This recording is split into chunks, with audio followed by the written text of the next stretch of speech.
आज हम लोग वाच्य के बारे में पढ़ेंगे। वाच्य है क्या, वाच्य किसे कहते हैं।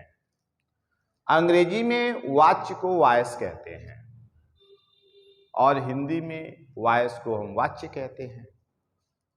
वाच्य है क्या, वाच्य की परिभाषा क्या है, तो सुनिएगा।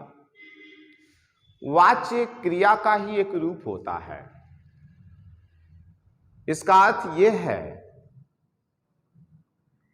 क्रिया के उस रूप को वाच्य कहते हैं जिसमें कर्ता की, कर्म की और भाव की प्रधानता का बोध होता है।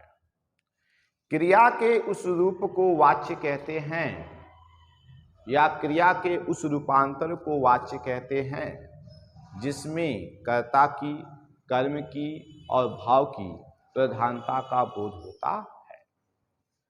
जैसे हम कहते हैं राम ने रावण को मारा, तो राम ने रावण को मारा। दूसरा है पत्र लिखा जाता है और तीसरा है उससे चला नहीं जाता है, चला नहीं जाता है, उससे चला नहीं जाता है। मुझसे पढ़ा नहीं जाता है, मुझसे पढ़ा नहीं जाता है, जाता है। उसके बाद बालक, बालक पुस्तक पढ़ता है, बालक पुस्तक पढ़ता है। अभी हमने बात किया क्रिया के उस रूपांतर को वाच्य कहते हैं जिसमें कर्ता की, कर्म की और भाव की प्रधानता का बोध होता है। यहां देखिए, ये जो क्रिया है ये किसके आधार पे है, कर्ता के आधार पे है। यह क्रिया किसके आधार पे है, तो कर्म के आधार पर है। यह क्रिया किसके आधार पे है, तो यहां पे भाव के आधार पे है। यह क्रिया किसके आधार पे है, तो भाव के आधार पे है। मन में भाव उत्पन्न होता है तो उसके आधार पे है। और यहां पे जो क्रिया किसके आधार पे है, तो ये कर्ता के आधार पे है। तो हमारा परिभाषा ये था कि क्रिया के उस रूप को वाच्य कहते हैं जिसमें कर्ता की, कर्म की और भाव की प्रधानता का बोध होता है। ये सभी जो है वाच्य के अंतर्गत आते हैं।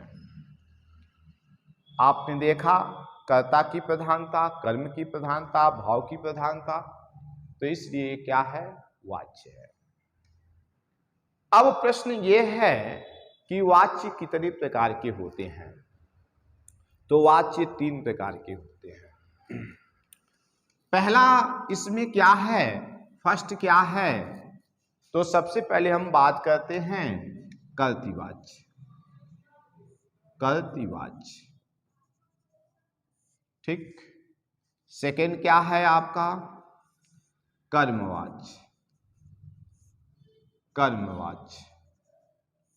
और थर्ड क्या है इसमें, भाववाच्य, भाववाच्य, ठीक है।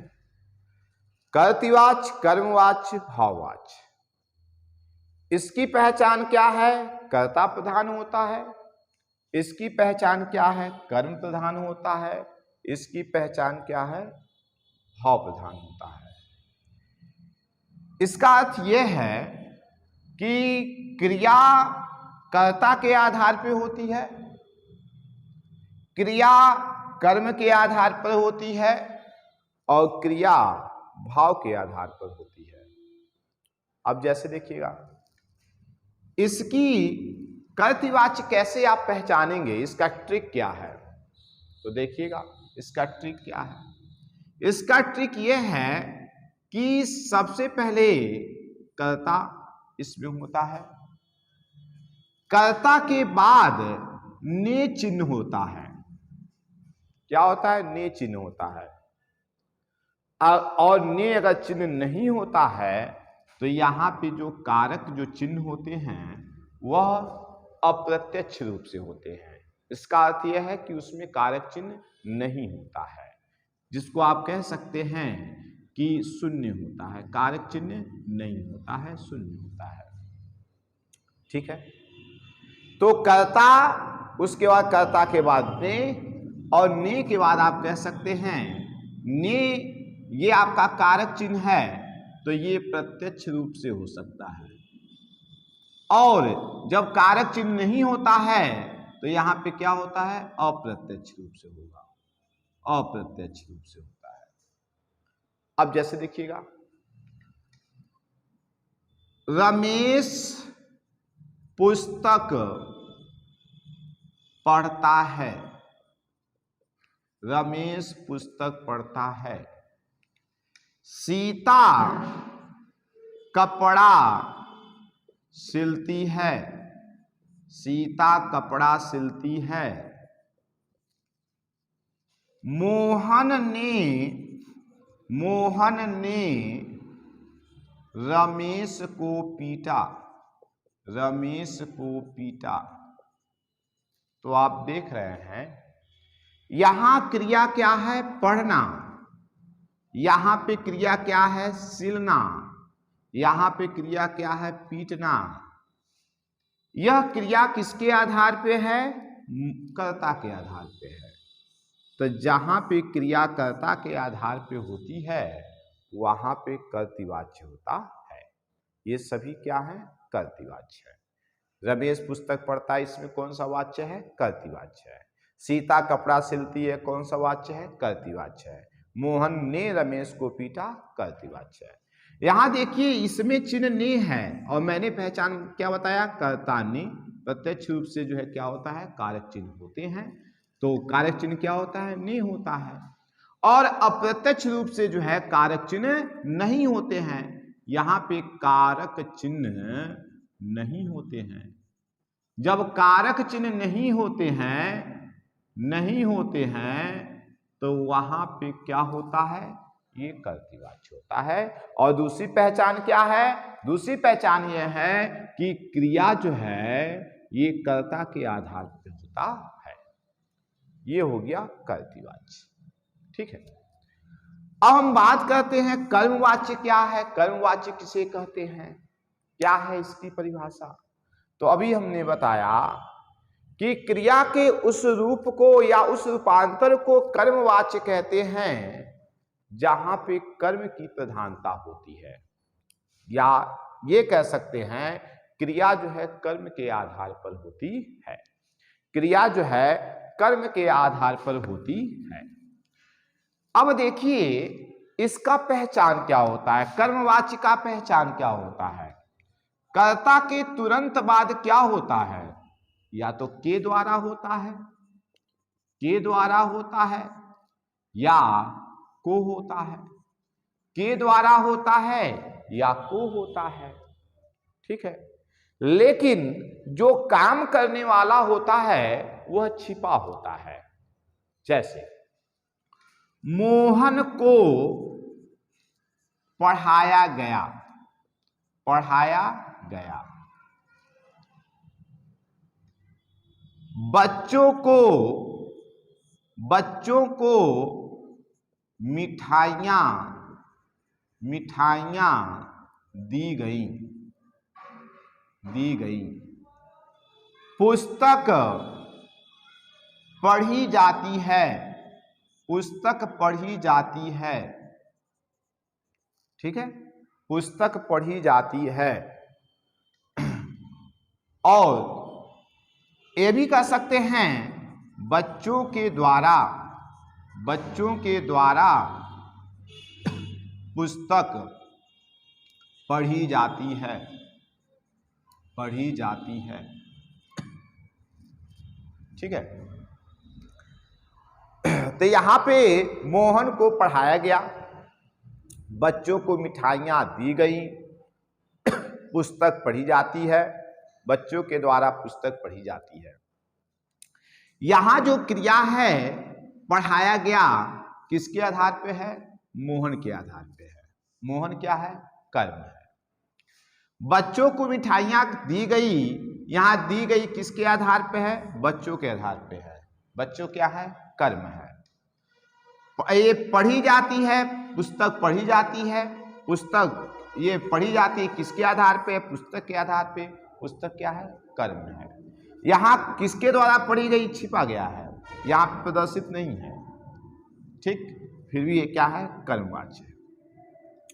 बच्चों के द्वारा पुस्तक पढ़ी जाती है, तो बच्चों के द्वारा क्या होता है? पुस्तक पढ़ी जाती है, तो यहाँ पे के द्वारा शब्द आ गया, और ये पढ़ी जाती है किसके आधार पे है? बच्चों के द्वारा है।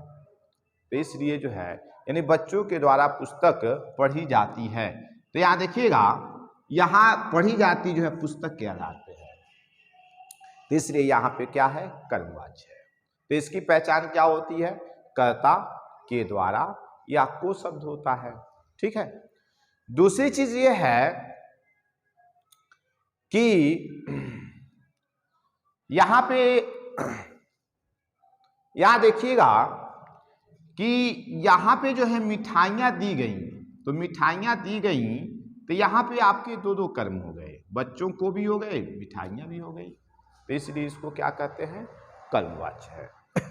अब देखिए, कभी कभी ऐसा भी होता है कि इसमें कर्ता जो है निर्जीव होता है, तो जब निर्जीव होता है तो उसके साथ कोई चिन्ह नहीं होता है। देखिएगा, पुस्तक पढ़ी जाती है, कोई प्रायः ऐसा होता है, ऐसा नहीं हम कहेंगे कि नहीं होता है, नहीं, प्राय ऐसा होता है कि यहाँ पे कर्ता क्या होता है? निर्जीव होता है। तो पुस्तक पढ़ी जाती है, तो यहाँ पे क्या है? कर्मवाच्य है। अब हम बात करते हैं भाववाच्य। भाववाच्य क्या है? भाववाच्य किसे कहते हैं? तो देखिएगा क्या है इसकी भाववाच्य क्या है? क्रिया के उस रूपांतर को भाववाच्य कहते हैं जिसमें भाव की प्रधानता होती है। इसकी पहचान क्या होती है?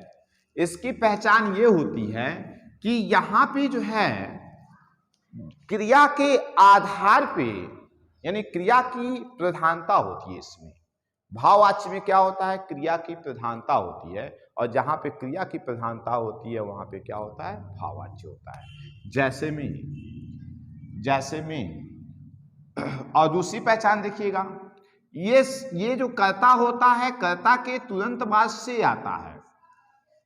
क्या होता है? से आता है, और से के बाद प्रायः ये क्या होते हैं? ये वाक्य निगेटिव होता है, यानी नहीं शब्द आता है। ये वाक्य आप कह सकते हैं नकारात्मक होता है। नकारात्मक प्रायः, सब में नहीं, लेकिन प्रायः क्या होते हैं? नकारात्मक होता है।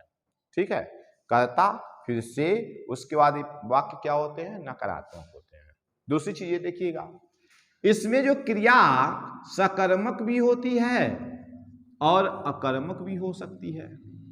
इसमें क्रिया सकर्मक भी हो सकती है, अकर्मक भी हो सकती है। यहां जो क्रिया है ये क्या हो सकती है? केवल सकर्मक हो सकती है। क्या हो सकती है? सकर्मक हो सकती है। और यहां पे जो क्रिया है ये सिर्फ अकर्मक हो सकती है। क्रिया क्या हो सकती है? अकर्मक हो सकती है। जैसे देखिए, उससे चला नहीं जाता है, नहीं जाता है, तो उससे चला नहीं जाता है, यहां देख रहे ना, नकारात्मक है। और यहां पे क्रिया की प्रधानता होती है, चला नहीं जाता है। ठीक है, तो उससे चला नहीं जाता है। देखिएगा, कर्ता के बाद से है, कर्ता के बाद से है, तो इसलिए यहां पे उससे चला नहीं जाता है, नकारात्मक है, और देख रहे हैं से है, तो इसलिए क्या है? भाववाच्य है। तुमसे खाया नहीं जाता है, खाया नहीं जाता है, तो तुमसे खाया नहीं जाता है, तो यहां देख रहे हैं से है और नकारात्मक है, इसलिए यहां पे कौन सा वाच्य है? भाववाच्य है। और देखिए अगर ये सेंटेंस ऐसे भी आ जाए, अब चला जाए, अब चला जाए, तो ये भी क्या है? भाववाच्य है। क्या है? भाववाच्य। तो वाच्य हमारा क्या है, वाच्य किसे कहते हैं, ये हमने आपको बता दिया। ठीक है, अब देखिएगा कुछ प्रैक्टिस के लिए, कुछ अभ्यास के लिए।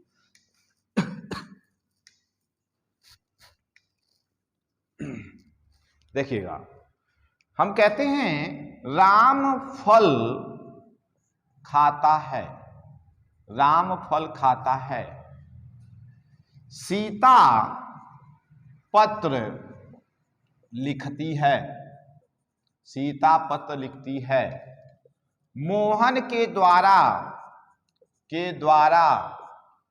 पत्र पढ़ा जाता है, मोहन के द्वारा पत्र पढ़ा जाता है, सांप को मारा जाता है, मारा जाता है, उससे चला नहीं जाता है, चला नहीं जाता है, उससे चला नहीं जाता है, तुमसे खेला नहीं जाता है, खेला नहीं जाता है।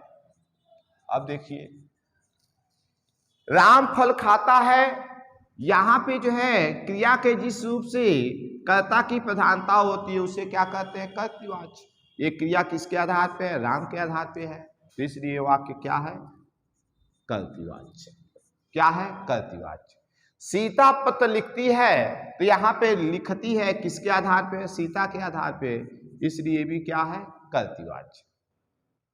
मोहन के द्वारा पत्र पढ़ा जाता है, देख रहे हैं द्वारा आ गया, और ये क्रिया जो है किसके आधार पे है? पत्र के आधार पे है, तो इसलिए यहाँ पे क्या है? कर्मवाच्य। क्या है? कर्मवाच्य है। कर्ता, उसके बाद द्वारा, ये कर्म, कर्म की प्रधानता है, तो इसलिए क्या है? कर्मवाच्य है। सांप को मारा जाता है, तो सांप को मारा जाता है, मारने का काम किया गया है, तो यहाँ पे जो है, यहाँ पे क्या है? मारा जाता है, तो किसके द्वारा मारा जाता है ये नहीं पता है, लेकिन मारा जाता है, तो इसलिए यहाँ पे क्या है? ये भी क्या है? कर्मवाच्य है। ठीक है।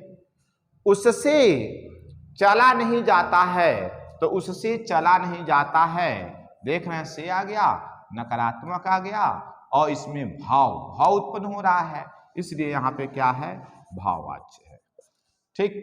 तुमसे खेला नहीं जाता है, तो तुमसे खेला नहीं जाता है, यहाँ पे देखिए नकारात्मक से है, और यहाँ पे क्रिया की प्रधानता है, भाव हो रहा है कि तुमसे खेला नहीं जाता है, तो यहाँ पे क्या है? भाववाच्य है। तो इस तरह से जो है वाच्य आपके परीक्षा के लिए बहुत ही इंपॉर्टेंट है। यहाँ से 1 या 2 नंबर किसी भी एग्जाम में आ सकता है। आज के लिए बस इतना ही। नमस्कार, जय हिंद।